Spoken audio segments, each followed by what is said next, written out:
మీ political ఎంట్రీపై కాస్త నర్మగర్భంగా చెప్పారు కానీ మస్తాన్ గారు, ఎప్పుడు ఉంటుంది మీ political entry?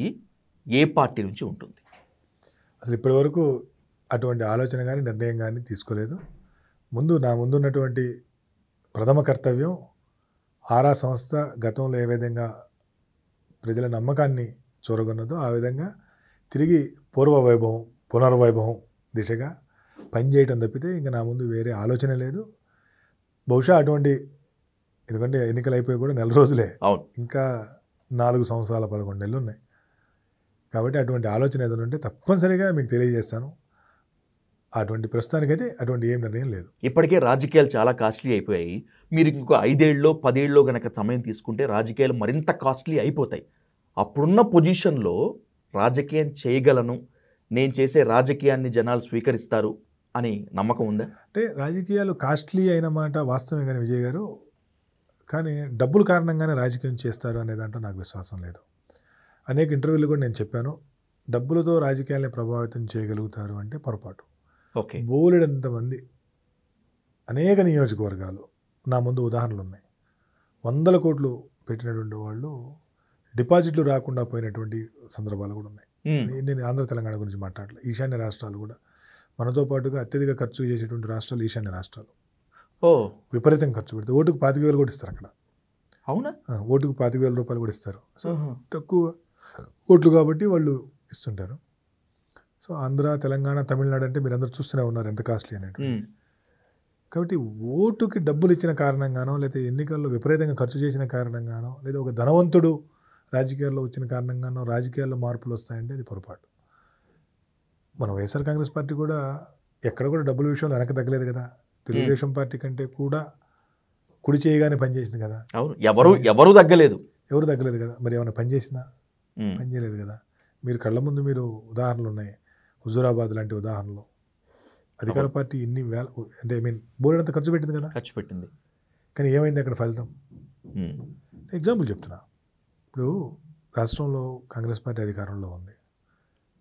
8 పార్లమెంట్లు Bharatiya Janata party గెలిచింది కదా. అవును, 8 పార్లమెంట్లు అంటే చిన్న విషయం కాదు కదా. అధికార పార్టీతో సమానంగా గెలిచింది కదా. కాబట్టి డబ్బుతో రాజకీయాలు అనేది నాకు విశ్వాసం లేదండి. అయితే రాజకీయాల్లో కొనసాగాలంటే కనీసం మన ఖర్చులు మనం పెట్టుకునేటట్టు ఉండాలి. మన కారుకు డీజిల్ గురించి ఇంకొకటి కోసం ఎదురు చూసే పరిస్థితి ఉండకూడదు. మన ఇంటికి వచ్చినటువంటి వాడిని కదా 4 ముద్దలు అన్నం పెట్టేటట్టు ఉండాలి. ఇవి కనీస అవసరాలు. వాటి కోసం ఇంకొక దగ్గర మనం చేయి జాపే పరిస్థితి ఉండకూడదు. అంతవరకు ఓకే. కానీ ఏదో 100 కోట్లు సంపాదించి వెళ్తే అవకాశం ఉండదు. ఇప్పుడు మొన్న గెలిచిన వాళ్ళలో కొద్దిమంది మహిళలు, అంగన్వాడీ ఆవిడ కూడా ఉంది, ఎమ్మెల్యే అయ్యారు. అలాగే వైఎస్ఆర్ కాంగ్రెస్ పార్టీ ఒక టిప్పర్ డ్రైవర్కి కూడా అవకాశం కల్పించింది.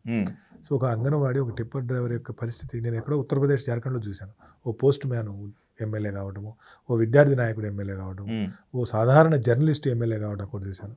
మళ్ళీ ఇప్పుడు ఆంధ్రప్రదేశ్లో చూస్తున్నాను ఒక అంగన్వాడీ కావటం, లేకపోతే ఒక టిప్పర్ డ్రైవర్కి టికెట్ దొరకటం లాంటివి. కాబట్టి వీళ్ళందరూ కూడా ఏ విధంగా అంటే వాతావరణం ఉంది పార్టీకి, వాళ్ళకి టికెట్ ఆఫర్ చేసిన పార్టీకి వాతావరణం ఉన్న కారణంగా సాధ్యమైంది. కాబట్టి ఖచ్చితంగా మనం ప్రజలకు అందుబాటులో ఉండి మనకు చేతనైన సేవ చేసుకుంటూ పోతుంటే, మనకు అటువంటి రాజకీయ కాంక్ష ఉంటే ఏ పార్టీ అయినా అవకాశం వస్తుంది తప్పితే, మనం ఏదో 1000 కోట్లు సంపాదించుకున్నాయి, నా దగ్గర 1000 కోట్లు ఉన్నాయంటే ఏ రాజకీయ పార్టీ టికెట్ ఇస్తుందని నేను అనుకోను. సో ఫియర్ ఫ్యాక్టర్ వల్లే మీ సర్వే కాస్త తప్పింది అనేటువంటిది మీరు మొదటి నుంచి చెప్పుకుంటూ వస్తున్నారు. ఆ 5 ఏళ్ళు ఆంధ్రప్రదేశ్లో అరాచక పాలన సాగింది కాబట్టే ఆ ప్రజల్లో ఫియర్ ఫ్యాక్టర్ వచ్చింది అనుకోవచ్చా?